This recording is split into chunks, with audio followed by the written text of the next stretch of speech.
Ali ste vedeli, da je drugo največje slovensko mesto top 3 destinacija v Evropi?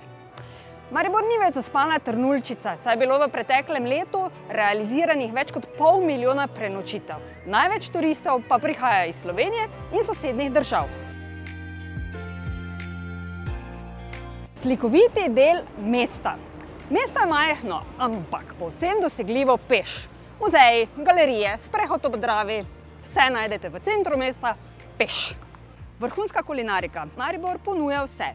Od prestižnih restavracij pa do tradicionalnih gostiln. Ne manjka niti prijetnih kavarn, kotičkov za zdravo ekološko prehrano in romantičnih kotičkov.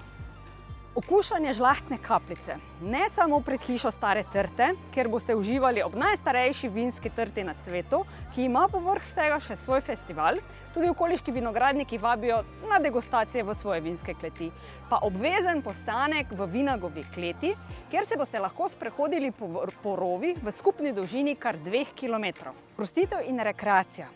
Zeleno Pohorje, Mestni vrh, piramida in pa 455 stopnic na Kalvarijo za mano vabijo na sprehode.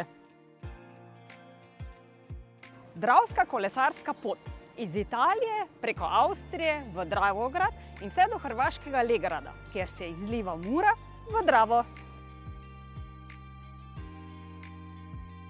Poznavanje mesta iz drugih perspektiv.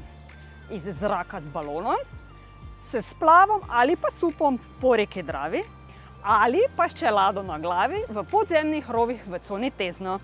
Še po nečem je Maribor svetovno znan. Konec meseca junij prihaja v mesto festival Lent, ki samo mesto za 9 festivalskih dni in noči spremeni v en sam velik oder. Dobrodošli v mesto ob Dravi.